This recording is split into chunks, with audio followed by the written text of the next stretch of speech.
Halo anak-anak, kembali lagi bersama Pak Isto. Nah, hari ini kita akan melanjutkan pelajaran kita di tema yang baru, yaitu tema yang kelima. Ya, kemarin kita sudah membahas tentang tema 4 dan sudah selesai. Nah, kita akan masuk ke dalam tema yang kelima. Tema yang kelima ini kita akan membahas tentang memahami cara menjaga kebersihan lingkungan, baik itu lingkungan sekolah, di ruang kelas, maupun juga di lingkungan di rumah kamu. Kemudian kita akan melakukan cara-cara menjaga kebersihan lingkungan di sekolah maupun juga di lingkungan kamu.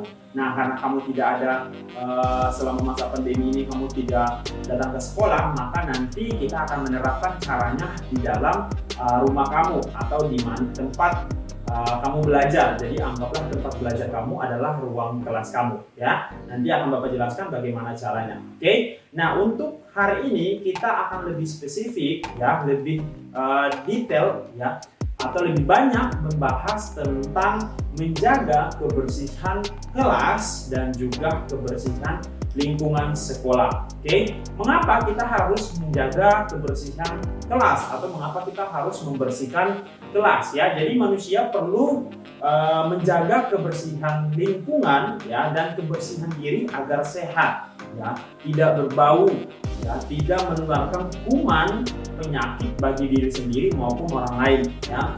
Nah, banyak sekali penyakit yang bisa disebabkan karena lingkungan yang kotor, ya, seperti malaria, TBC, dan lain-lain, ya. Oleh sebab itu kita harus membersihkan ruang kelas secara rutin agar kita bisa terhindar dari penyakit.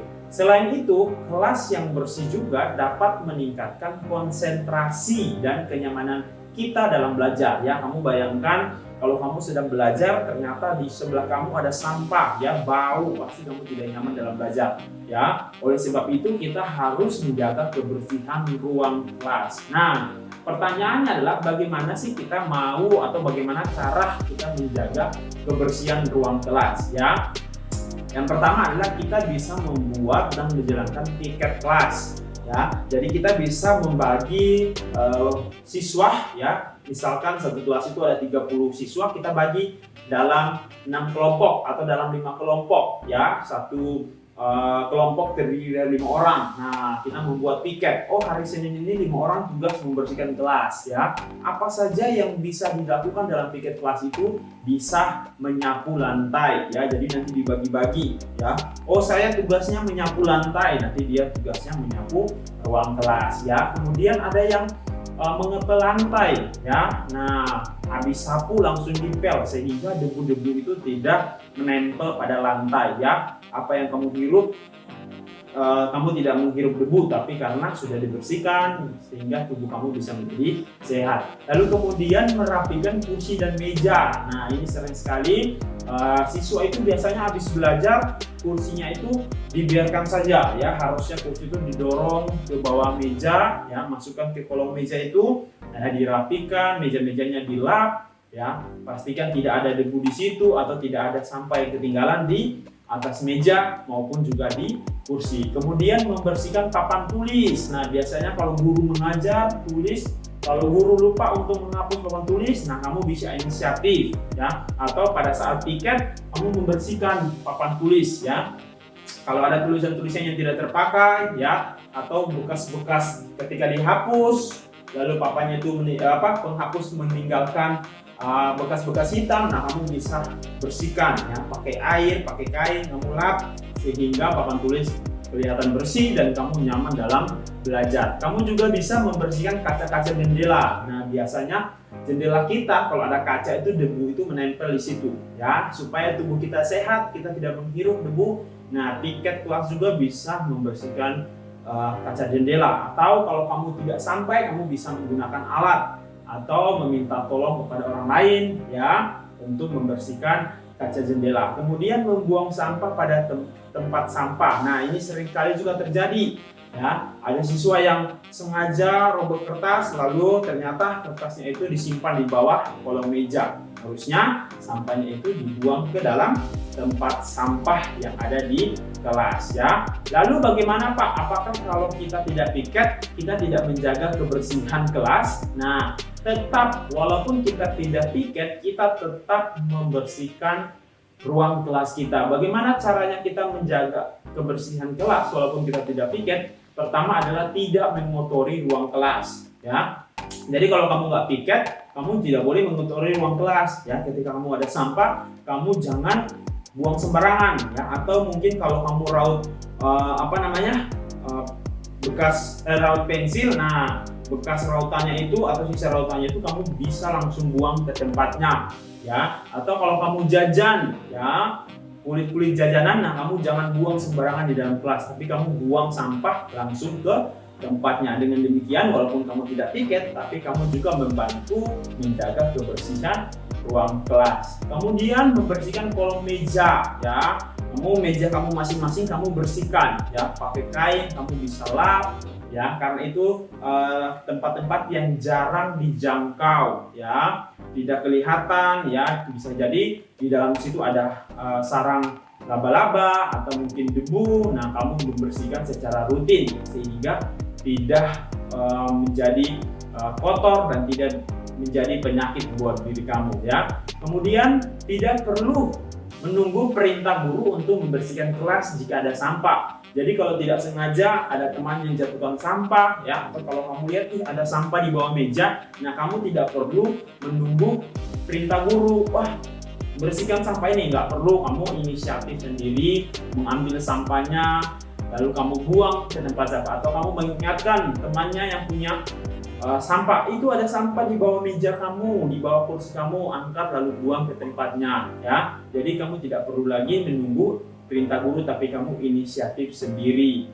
Kemudian menempatkan barang-barang yang di kelas itu sesuai tempatnya. Biasanya di kelas masing-masing itu ada penggaris, ada buku bacaan, ya. Nah, kamu kalau pakai, kamu langsung tempatkan di tempatnya sehingga ruang kelas kamu itu rapi dan kamu bisa lebih nyaman dalam melakukan proses belajar, ya. Jadi semua warga kelas berusaha menjaga kebersihan ruang kelasnya, bukan cuma yang piket, tapi yang tidak piket juga bisa mengambil bagian dalam menjaga kebersihan ruang kelas, ya. Nah, kemudian kita masuk ke dalam membersihkan lingkungan sekolah. Jadi lingkungan sekolah ini lebih luas dari ruang kelas, ya. Lingkungan sekolah ini sudah ruang kelas itu termasuk dalam lingkungan sekolah. Depan kelas atau halaman di depannya itu atau koridor itu masuk dalam lingkungan sekolah, ya. Kemudian ada kantin, ada lab, ada perpustakaan, ada toilet. Nah, itu termasuk dalam lingkungan sekolah. Nah, kita juga harus menjaga kebersihan lingkungan sekolah. Mengapa kita harus membersihkan lingkungan sekolah? Ya, kita harus tahu tentang manfaat menjaga kebersihan lingkungan, ya. Karena menjaga kebersihan lingkungan sangatlah berguna untuk kita semua karena dapat menciptakan kehidupan yang aman, yang bersih, sejuk, sehat, ya, sehingga diri kita juga bisa menjadi sehat. Kebersihan lingkungan sekolah dapat meningkatkan kesehatan, ya, dan semangat siswa dalam belajar, ya. Jadi kalau kamu berpartisipasi dalam menjaga kebersihan sekolah, lingkungan sekolah dan lingkungan sekolah kamu sangat bersih, kamu juga bisa termotivasi, bisa semangat dalam belajar karena lingkungan sekolah kamu bersih, ya. Nah, anak pun atau siswa pun tidak mudah sakit, ya, sehingga tidak sering absen, ya, dalam belajar, ya, dan mampu mengikuti pembelajaran dengan baik. Jadi ada manfaatnya ketika kita menjaga kebersihan lingkungan sekolah, kita juga terhindar dari penyakit, ya. Nah, ketika lingkungan sekolah bersih, manfaatnya itu bukan kepada siswa saja atau kepada guru saja yang sering datang ke sekolah atau yang sering berkegiatan di sekolah, melainkan juga kepada masyarakat yang ada di sekitar, ya. Karena kebiasaan menjaga kebersihan lingkungan sekolah itu kita bisa menularkan kepada masyarakat yang ada di sekitar, ya. Masyarakat itu bisa lihat, wah, siswa-siswa Lentera ini sangat menjaga kebersihan lingkungan. Nah, kita bisa menjadi contoh yang baik buat masyarakat yang ada di sekitar lingkungan sekolah kita, ya. Nah, kalau lingkungan sekolah kita bersih, ya, maka tentunya masyarakat yang ada di sekitar juga terhindar dari penyakit, ya. Jadi manfaatnya banyak, ya. Kita menjaga lingkungan sekolah kita bersih itu adalah untuk diri kita sehat, semangat belajar, guru kita juga tidak sakit, tapi masyarakat juga terhindar dari penyakit ya. Jadi itu adalah manfaatnya ya. Kemudian bagaimana cara kita menjaga kebersihan lingkungan sekolah ya. Tadi kan kita sudah tahu ya manfaatnya ternyata banyak. Nah, kemudian bagaimana sih cara-caranya ya. Tadi sudah Bapak jelaskan bahwa lingkungan sekolah itu mencakup lebih dari ruang kelas ya. Jadi ada halaman kelas, ada taman, toilet, kantin, lapangan olahraga, saluran air, perpustakaan, lab, dan lain-lain ya. Itu semua termasuk di dalam lingkungan sekolah ya. Bagaimana cara kita menjaga kebersihan dari semua yang tadi Bapak sebutkan ya. Yang pertama, kita melakukan piket kelas ya. Seperti yang tadi sudah Bapak jelaskan di awal, melakukan piket kelas itu berarti kita membersihkan ruang kelas kita ya, ruang kelas kita, mungkin depan kelas, koridor kelas kita. Nah, kita juga bisa melakukan piket di situ. Kemudian kita membuang sampah pada tempatnya. Nah, orang yang bertugas piket ketika membuang sampah, jangan membuang sembarangan ya. Dia ambil dari tempat sampah, dia harus buang ke tempat sampah yang ada yang lebih besar ya, atau tempat penampungan sampah, sehingga sampah itu bisa jadi satu tempat, bisa dibakar atau bisa dibuang ke tempat yang lebih jauh, sehingga tidak menimbulkan penyakit atau bakteri terhadap diri kita sendiri. Kemudian kurangi penggunaan plastik. Nah, supaya kamu tahu bahwa plastik itu adalah salah satu benda yang sangat sulit terurai ya. Jadi plastik, misalkan kamu pakai plastik, kantong plastik. Nah, kabarnya ya yang Bapak baca adalah kantong plastik itu terurai itu 20 tahun. Bayangkan ya, selama 20 tahun baru kantong plastik itu bisa terurai. Jadi kalau kamu pakai sekarang, besoknya itu dia tidak bisa terurai atau tidak bisa rusak ya. Besoknya lagi ada sampai 20 tahun ya. Nah, kalau kita semakin hari semakin menggunakan kantong plastik, bisa jadi negara kita, lingkungan kita penuh dengan sampah plastik yang sangat sulit sekali terurai ya. Kemudian jaga kebersihan toilet. Nah, ini adalah salah satu lingkungan yang paling sulit dijaga oleh siswa. Kenapa? Karena ada beberapa siswa yang tidak bertanggung jawab dalam menjaga kebersihan toilet. Ketika ke toilet lalu melakukan buang air kecil atau buang air besar, nah mungkin ada yang lupa menyiram ya. Habis membuang air kecil tidak menyiram toiletnya. Nah, itu harus diperhatikan ya. Atau mungkin meludah sembarangan ketika di toilet, meludah di wastafel tapi tidak membersihkan wastafel ya. Begitupun dengan buang air besar ya, tidak menyiram. Nah, kita harus menjaga kebersihan toilet ya, karena itu lingkungan sekolah kita dan kita menggunakan toilet itu terus. Jadi kita harus menjaga sehingga kita terhindar dari penyakit dan tubuh kita bisa menjadi lebih sehat. Kemudian rawat taman sekolah. Nah, di depan sekolah kita itu ada bunga-bunga yang sudah ditanam ya, disiram dengan rutin sehingga bisa tumbuh. Nah, tugas kamu adalah membantu menyiram juga. Kalau ada rumput-rumput liar yang tumbuh, kamu bisa mencabutnya sehingga taman kita bisa menjadi lebih lebih indah dan juga bisa menambah suasana hati yang menyenangkan bagi kita ya. Dengan demikian kita bisa lebih semangat dalam belajar ya, bisa nyaman dalam belajar. Kemudian membersihkan saluran air. Nah, di depan kelas kita itu ada selokan. Nah, pastikan kamu tidak membuang sampah ke situ ya. Kenapa? Karena kalau kamu membuang sampah ke saluran air, itu bisa menghambat jalannya air sehingga nanti salurannya itu bisa tersumbat. Nah, kalau saluran tersumbat, maka nanti air bisa kemana-mana masuk ke dalam ruang kelas. Jadi pastikan kamu juga bisa menjaga kebersihan saluran air, tidak membuang sampah di situ ya. Kemudian di daerah kantin, jangan meninggalkan meja kantin dalam keadaan kotor. Nah, ini bagi siswa yang suka makan di kantin. Nah, pastikan ketika kamu makan, mungkin makanannya berhamburan, ya ada biji nasi yang jatuh ke sini ke sana. Nah, kamu setelah makan kamu bersihkan, ya. Sebelum kamu meninggalkan meja kantin, kamu lap dulu, ya, karena itu meja dipakai untuk bersama. Kalau kamu tidak membersihkannya, maka nanti dampaknya bukan kepada diri kamu saja, kepada orang lain juga ya. Ketika orang lain mau menggunakan, ternyata mejanya kotor, sudah banyak kuman ya.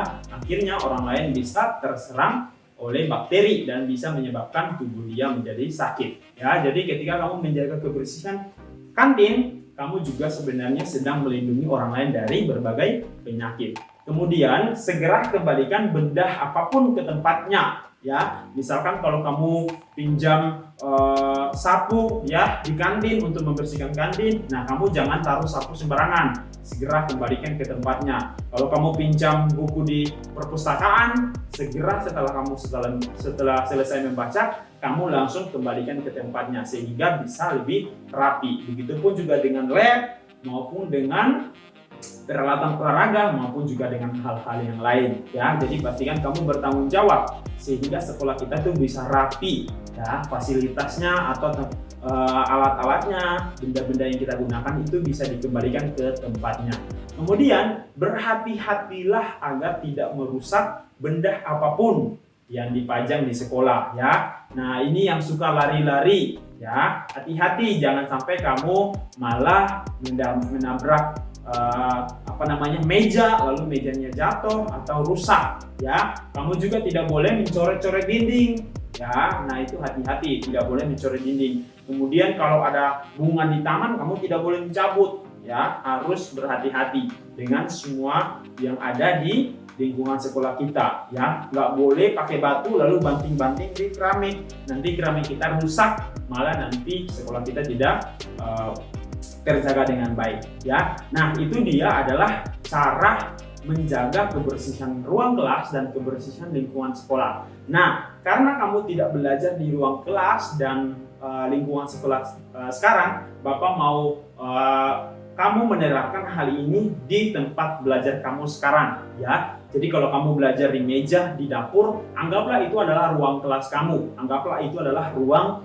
lingkungan sekolah kamu. Jadi ketika kamu selesai belajar di atas meja, kamu bersihkan mejanya, pastikan tidak ada sampah yang berserakan di sekitar kamu ya. Kalau kamu belajar di kamar, maka pastikan juga kamu membersihkan kamarnya sebelum belajar maupun juga sesudah belajar, sehingga tempat belajar kamu bisa menjadi bersih dan kamu nyaman dalam belajar ya. Begitupun kalau kamu yang belajar di studionya, mungkin ada yang pakai studio belajar ya, silakan kamu membersihkannya dengan cara masing-masing sesuai dengan tempat kamu belajar ya. Mungkin kamu bisa membuang sampah tempatnya, menyusun kursi ya, merapikan kursi dan meja ketika kamu selesai belajar ya, atau mungkin juga